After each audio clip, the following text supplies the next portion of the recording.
think, all things being equal, Donald Trump can win this thing. I really do. I mean, I'm looking at these poll numbers. We've got 2 that just came in from Emerson. I want you to check these out because it's going to come down to a handful of states, right? We're talking swing states. He's got to get the Midwest, Arizona, Georgia, Nevada, Wisconsin. Look at this, you guys.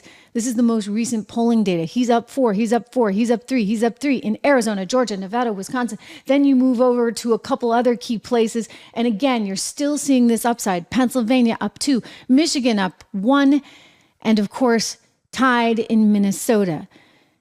You look at the overall poll numbers, he's still ahead, but it's going to come down to this stuff. It really is. I mean, hey, he's only 8 points behind in New York. New York, for goodness sakes.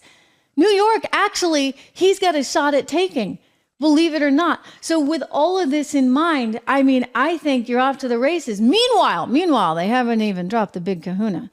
I mean, wait until voters finally figure this one out.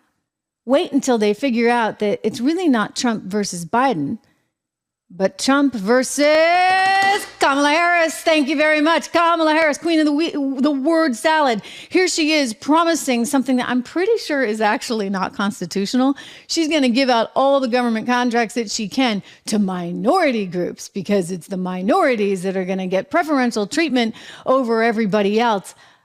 I really don't think that you can do that. I think they had that little dispute with farmers. Remember the farmers' aid and the PPP thing, and they were giving it to the farmers that were minority farmers over any other farmer?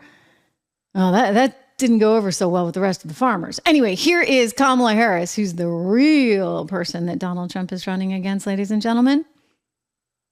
The day that we came in office as an administration, President Biden and I made a commitment that we would increase federal government contracts by 50% to minority-owned businesses. And understand what that means. Once you get a federal contract, it's usually for 5 years, and you can renew it for 10, 20, 30 years.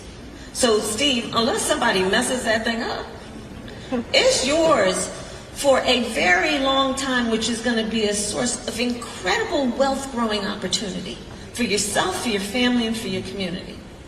So these are some of the things we've done around access to capital to address the disparities that have for too long existed.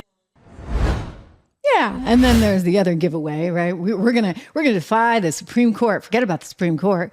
We're gonna defy them in real time. We're gonna give you all that money, all you college grads that maybe or maybe did not finish college. We don't think you have to pay for it, even though you signed on the dotted line, because apparently in this world there are no consequences.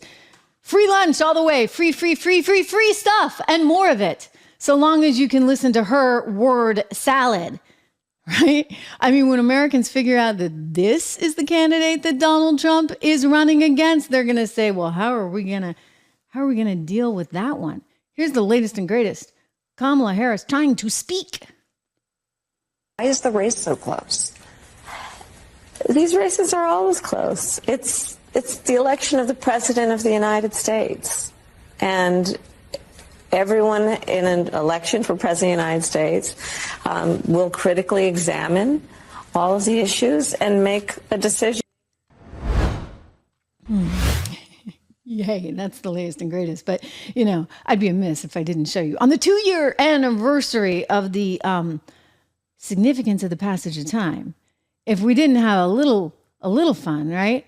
A blast from the past. 2 years to the date. Here is Kamala Harris in her prime. The governor and we were all doing a tour of the library here and talking about the significance of the passage of time, right? The significance of the passage of time.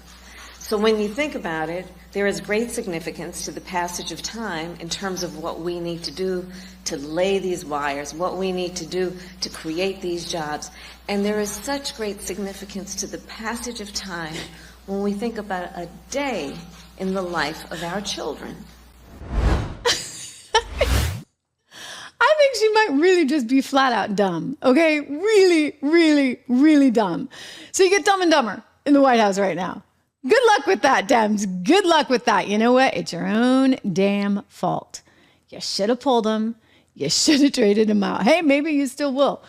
Who knows? But you got yourselves a mega problem. Big shout out to our friends over at American for Prosperity, because they're trying to combat these kinds of problems every single day. Americans for Prosperity, you guys, they have solutions, real solutions to the economic challenges we are facing, the border challenges we are facing. I want you to go to americansforprosperity.org, sign up for their emails, and just, you're going to like it, right? Because it's dense. I mean, you know me. Dense, wonky stuff. I love it. I love what they're writing about tax policy and border policy and healthcare policy. And so you can get some of that insight there. They are working aggressively to try and make sure that we get the right people with the right policies there in Washington, D.C., not just in the Oval Office, but in the Senate and in Congress as well. Americansforprosperity.org. We are so happy to partner with them, guys.